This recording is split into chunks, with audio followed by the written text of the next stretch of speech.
guys, we're in June right now and gonna be getting out and doing some scouting. I have a couple cameras I'm gonna go put out on a piece that I have permission to hunt, so I'm gonna go in and get a couple cameras in there, see what action's going on. Always had good deer movement in the past, so we're gonna see what happens.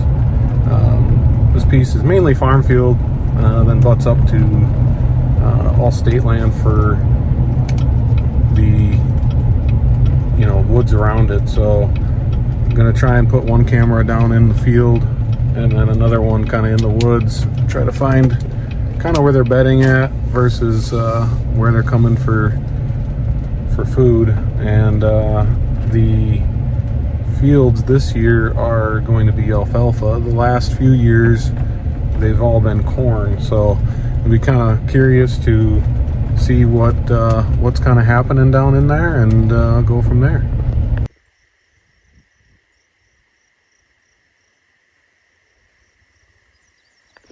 Alright guys, we're down here in the permission piece here, and I'm just looking down over this bottom alfalfa here, and I'm just kind of going to see where they're at, see if I can see any old rubs or scrapes or what's going on.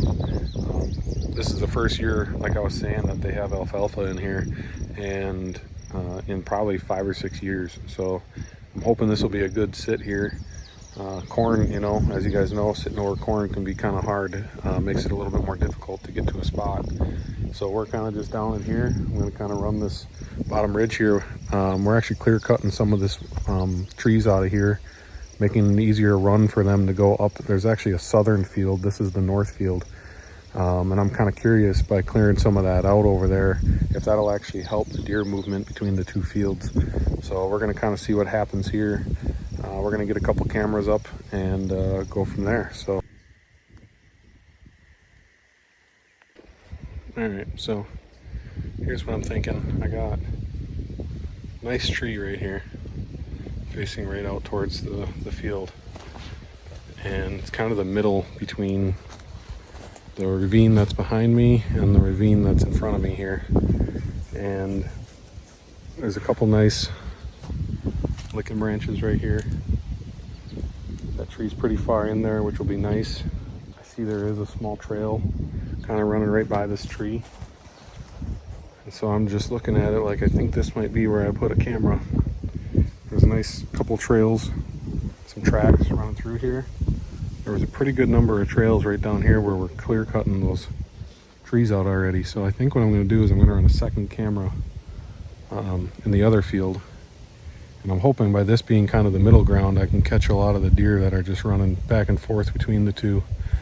So I'm going to clear this up just a little bit, get a little bit more, for them. It's not quite completely greened up yet. I mean, it's pretty green for, I think we're June 10th, something like that. So it's pretty green, but I think there's some growing yet that'll happen. So I'm just thinking if we do maybe a little bit of trimming of this tree. I don't want to take down too many of these branches, like I was saying, because those are good for licking branches. But what else I'm going to probably do here is I like to do a scrape right on the ground here, and then I actually pee in it. Seems to work, gets the deer to stop, especially if they smell that pee. And so we'll see what happens here. I think this will be a good vantage point for both ravines, and then I'm going to head over to the south field here. I might run a little bit into the woods and see what's going on in there, see if I see anything. But yeah, we're gonna run it right here. The other nice thing is I should be able to easily get up here if I need to, especially thanks to it being alfalfa. And I see there's like 2 or 3 pretty mature trees in the area that I could probably get my saddle into. So we're gonna run the saddle again this year. I might do a couple ground hunts, especially over here in that bottom ravine. Shooting from one side of that field to the other is probably 40 yards. So I'm gonna make a decent shot on something, especially if it comes out. So we're gonna see what happens here and put this all together.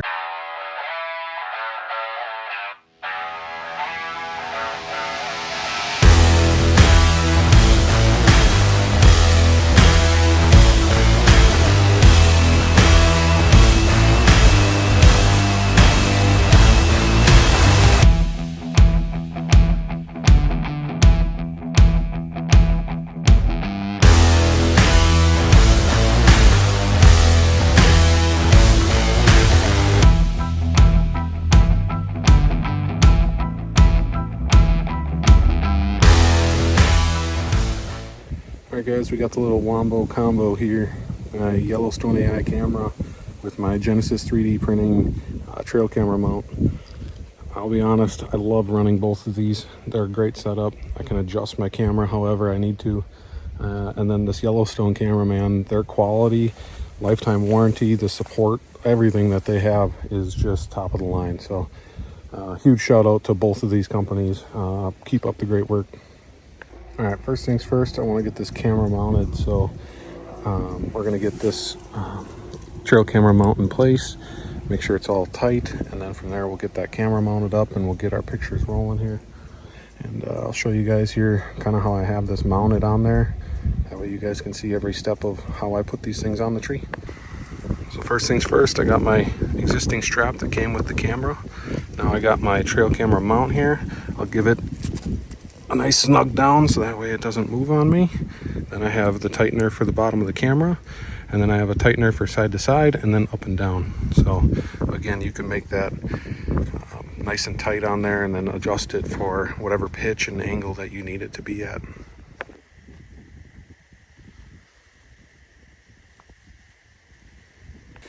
Alright guys, first camera down. So we got the Yellowstone camera up. From there I'm going to pop this thing open and I'm going to set it up and get it all connected to my account. Super easy to do. You just have to have the number that's inside the camera.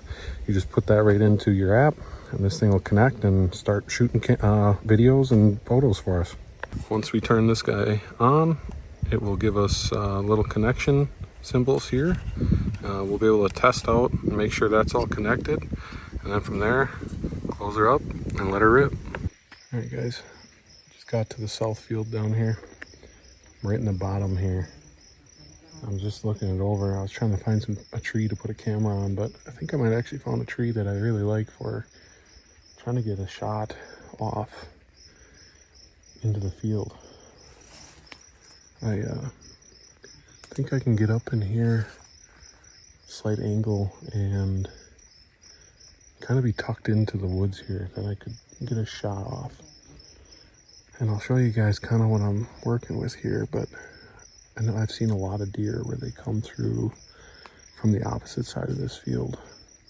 So if I came in here on a, it'd probably be a west wind, I could probably, even a north wind, because I would come from the north to get down in here.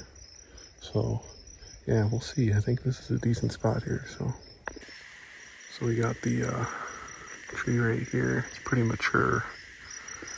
So I could kind of put a stick here, get a stick here, and maybe platform up there to be able to shoot down into this field down in here. So we're gonna try it out. I'm gonna put a camera down in here too, so we're gonna see what happens. Got another camera hung in here. So like I was just saying behind me here, my plan is with this tree right here, this opening here is almost just perfect, that I should be able to get up into this tree. I might have to clear out just a couple more in season, just to kind of give me a couple more shooting lanes. But right now that camera's down in here, facing out at this field, so my hope is we can see what's kind of coming through here, and then from there, like I said, I can work my way in from the north, coming south. I can work my way down into the woods so they're not seeing me out in the field, because it kind of opens up inside here a little bit. And so I should be able to get up into this tree here, which will give me an opening to all of this. So I get a lot of deer that come from over here and they work their way down that hill, and then from there they kind of just feed out into this. They also come from over here, so we'll see what happens here. We're going to take some inventory on some deer over here. I still got some public that's over by my house that I hunt every year as well, that I always have pretty good deer movement back in there. So kind of the goal for this year, if you want to say that, is just to put down a bunch of deer.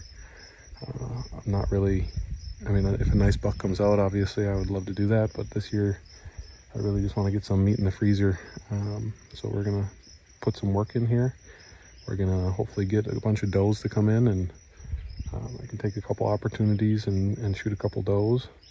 And then, yeah, hopefully a nice buck comes out that we can get on that too. So we're going to take some inventory with these cameras, and hopefully we can start seeing some bucks in velvet working their way out and see what happens. So, all right, guys, headed back.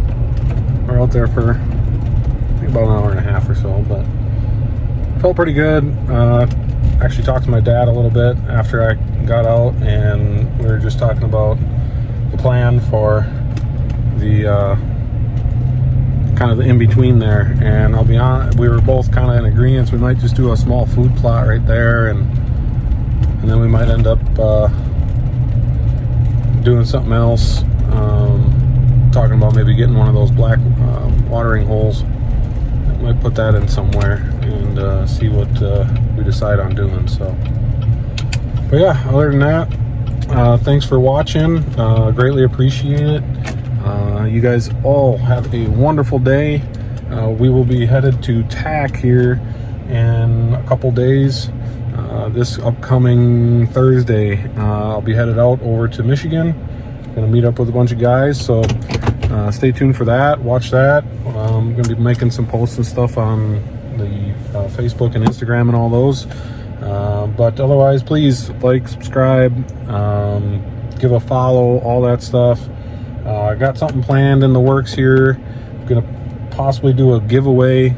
We're gonna do some stuff to try and get the following up. So again, appreciate it. Everybody who's following now, everybody who's been part of the videos, whatever it is, thank you from the bottom of my heart. You guys are making a dream come true, so appreciate it.